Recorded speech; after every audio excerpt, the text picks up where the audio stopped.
샬롬 류 선생의 구속사 천국열차 유도순 목사님의 신구약 성경 파노라마를 낭독하는 시간입니다. 지금은 호세아 파노라마 9장입니다. 떠나시려는 하나님. 요절은 12절. 저희가 자식을 기를지라도 내가 그 자식을 없이하여 한 사람도 남기지 아니할 것이요 내가 저희를 떠나는 때에는 저희에게 화가 미치리로다. 9장의 중심점은 도표에서 보시는 바대로 옛적에 이스라엘을 만나 주신 10절 하나님이 내가 저희를 떠나는 때에는 저에게 화가 미치리로다 하고 12절 떠나시려는 데 있습니다. 이를 11절에서는 에브라임의 영광이 새같이 날아가리니 하고 말씀합니다. 하나님께서 저들을 만나 주신 때가 있으셨습니다. 10절 그것은 옛적 출애굽 때입니다. 그러나 저들은 하나님으로 하여금 떠나시지 않을 수 없게 만든 것입니다. 그 원인은 저들이 행음하여 너희 하나님을 먼저 떠났기 때문입니다. 1절 하나님이 떠나신다는 것은 무엇을 의미하는가? 저들이 여호와의 땅 가나안에 거하지 못하게 됨을 의미합니다. 첫째 단원 그 책임이 어리석고 미친 선지자들에게 있다고 말씀합니다. 둘째 단원 하나님께서 떠나신다는 것은 에브라임의 영광이 떠남을 의미합니다. 셋째 단원 이를 세 단원으로 나누어 상고하겠습니다. 첫째 단원 1절에서 6절 타작마당에서 뛰노는 이스라엘. 둘째 단원 7절에서 9절 어리석고 미친 선지자. 셋째 단원 10절에서 17절 옛적의 이스라엘을 만나주신 하나님. 첫째 단원 1절에서 6절 타작마당에서 뛰노는 이스라엘. 이스라엘아 너는 이방 사람처럼 기뻐 뛰놀지 말라.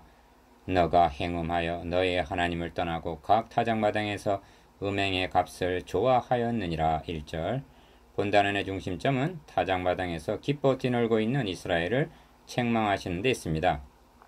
이를 행음하는 것에 비하고 있습니다. 왜 그럴까요? 1.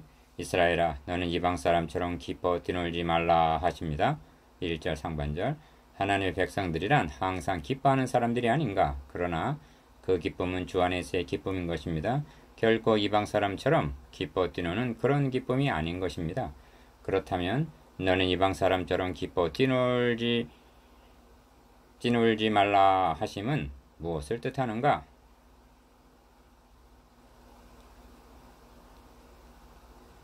2. 너가 행음하여 너의 하나님을 떠나고 각 타작마당에서 음행의 값을 좋아하였느니라 합니다. 1절 하반절 그들이 기뻐 뛰놀고 있는 것은 성전에서가 아니라 타작마당에서 그리하고 있는 것입니다. 니은 그들은 추수를 하면서 이 떡과 물과 양털과 삼과 기름과 술들은 2장 5절 자신들이 연애하는 자 곧 바알이 준 선물들이라고 말하면서 기뻐 뛰놀고 있는 것입니다. 이것이 음행의 값을 좋아하였느니라 하는 뜻입니다. 음행의 값이라고 말씀함은 실제로 우상숭배의 대가라는 말이 아니라 저들이 그렇게 여기고 있음을 책망하시는 표현인 것입니다. 지금 그러므로 너가 행음하여 너의 하나님을 떠났다고 말씀하시는 것입니다. 저들은 오직 곡식과 새 포도주를 인하여 모였고 7장 14절 저들이 기뻐 뛰노는 까닭도 오직 물질 축복을 위해서뿐인 것입니다. 3. 구속하여 내 백성을 삼으신 하나님의 백성들이 타작마당에서 굿판을 벌리듯 기뻐 뛰노는 광경을 바라보셔야만 하는 하나님의 심정이 어떠하시겠습니까? 기어 옛적에도 이런 광경을 목격하셔야만 했던 때가 있었습니다. 그들의 조상들은 황금 송아지 우상 앞에서 먹고 마시며 일어나서 뛰놀았던 것입니다. 출애굽기 32장 6절 이 말씀은 지금도 이런 광경이 벌어지고 있는 것은 아닐까 하고 우리를 점검하게 합니다. 니은 하나님의 백성들의 기쁨은 타작마당에서의 기쁨이 아닙니다. 주께서 내 마음에 두신 기쁨은 저희의 곡식과 새 포도주에 풍성할 때보다 더하니이다. 시편 4편 7절 비록 무화과나무가 무성치 못하며 포도나무에 열매가 없으며 감람나무에 소출이 없으며 밭에 식물이 없으며 우리의 양이 없으며 외양간에 소가 없을지라도 나는 여호와로 인하여 즐거워하며 나의 구원의 하나님을 인하여 기뻐하리로다 하고 하박국 3장 17절에서 18절 고백하는 사람들입니다. 4. 저희가 여호와의 땅에 거하지 못하며 합니다. 3절 상반절 기억 하나님께서 저희를 떠나는 때란 결국 저희가 여호와의 땅에 거하지 못하는 때를 뜻합니다. 니은 어찌하여 저들이 여호와의 땅에 거하지 못하게 되는가? 저들이 여호와의 땅을 더럽혔기 때문입니다. 성경은 말씀합니다. 그 땅이 너희 있기 전 거민을 토함같이 너희를 토할까 하노라. 레위기 18장 28절. 그러나 이 경고대로 토함을 당하여 아수르로 추방을 당하고 말았던 것입니다. 3절 하반절. 5. 너희가 명절일과 여호와의 절일에 무엇을 하겠느냐고 물으십니다. 5절. 기억, 이 말씀은 1절과 대조적인 관점에서 보아야만 합니다. 하나님의 백성들은 타작마당에서 이방 사람들처럼 기뻐 뛰노는 사람들이 아니라 명절일과 여호와의 절일, 즉 유월절, 오순절, 초막절 같은 여호와의 절일에 그 은혜가 너무나도 감사해서 기뻐 뛰놀아야 하는 사람들이라는 말씀입니다. 그러므로 신약 성경에서는 명절 끝날, 곧 큰 날이라고 요한복음 7장 37절 말씀하시는 것입니다. 니은 그러나 여호와의 땅에 거하지 못하고 떠나게 된 자들의 불쌍한 상태는 4절에서 6절. 명절과 여호와의 절일이 돌아와도 무엇을 하겠느냐, 즉 슬프고도 외롭기만 하게 될 것이라는 말씀입니다. 죽을 병에 걸린 사람의 소원은 꼭 한 번만이라도 교회에 나가서 성도들과 함께 예배드리는 것이라고 합니다. 성경은 말씀합니다. 나의 왕, 나의 하나님, 만군의 여호와여, 주의 제단에서 참새도 자기 집을 짓고 제비도 새끼 둘 보금자리를 얻었나이다. 주의 집에 거하는 자가 복이 있나이다. 저희가 항상 주를 찬송하리이다. 셀라. 시편 84편 3절에서 4절. 그러나 저들은 여호와의 땅에 거하지 못하게 된 불행을 자초하고 만 것입니다. 둘째 단은 7절에서 9절. 어리석고 미친 선지자. 형벌의 날이 이르렀고 보응의 날이 임한 것을 이스라엘이 알지라. 선지자가 어리석었고 신에 감동하는 자가 미쳤나니. 7절 상반절. 둘째 단원의 중심점은 형벌의 날이 이르게 된 책임이 누구에게 있는가를 말씀함에 있습니다. 1. 형벌의 날, 보응의 날이 임했다고 말씀합니다. 이는 심판의 날이 이르렀음을 의미합니다. 그래서 8장 1절에는 나팔을 너의 입에 댈지니라 하고 대적이 독수리처럼 여호와의 집에 덮치게 될 것을 경고하는 나팔을 불라고 명하셨던 것입니다. 2. 선지자가 어리석었고 신에 감동하는 자가 미쳤나니 하십니다. 이를 무리들이 선지자들을 향해서 어리석은 선지자, 미친 선지자라고 조롱했다는 식으로 해석하려는 견해가 있습니다. 문맥적으로 보면 그런 것이 아닙니다. 기여, 이는 이스라엘이 이처럼 멸망하게 된 그 책임이 선지자, 즉 지도자들에게 있음을 지적하는 말씀인 것입니다. 4장 6절에서는 내 백성이 지식이 없으므로 망하는도다 하고 탄식하면서 이렇게 된 원인이 제사장들과 선지자들이 지식을 버렸기 때문임을 말씀했습니다. 니은 이 점을 예레미야에서는 이는 그들이 작은 자로부터 큰 자까지 다 탐람하며 선지자로부터 제사장까지 다 거짓을 행함이라고 말씀합니다. 어떻게 거짓을 행했는가? 그들이 내 백성의 상처를 심상히 고쳐주며 말하기를 평강하다 평강하다 하고 예레미야 6장 13절에서 14절 듣기에 좋은 말로 속였다는 것입니다.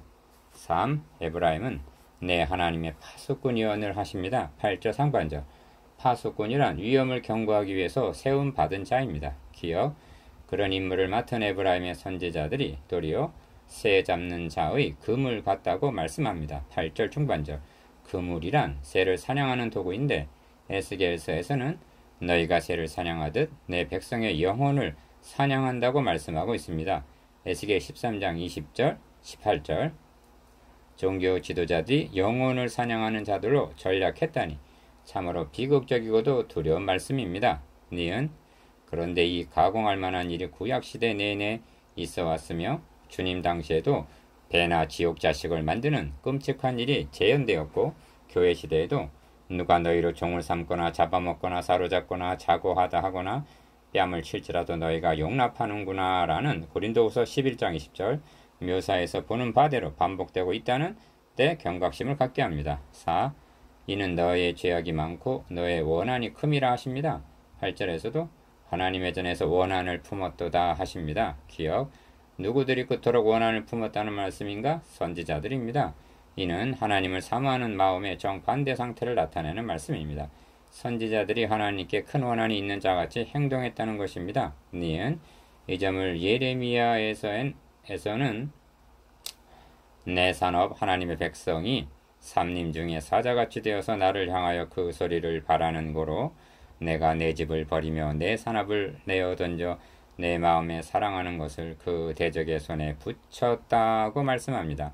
예레미야 12장 7절에서 8절. 하나님께서 기르신 백성들이 목자를 따르는 양이 아니라 주인을 물어뜯으려고 부르짖으며 덤벼드는 사자같이 되었다는 것입니다. 이것이 그 하나님의 전에서 원한을 품었도다 하신 뜻입니다. 8절 하반절. 5. 저희는 기브아의 시대와 같이 심히 폐괴한지라 하십니다. 9절 상반절. 폐괴란 타락했다는 뜻인데 도대체 기브아에서는 무슨 일이 있었기에 이를 상기시키고 있단 말인가? 기어 이 말씀 우리를 사사시대로 인도해 줍니다. 사사시대 한 레위 제사장 족속 레위 사람이 첩을 데리고 에브라임으로 가다가 기브아에서 하룻밤 유숙하게 되었는데 그때 사건이 벌어졌던 것입니다.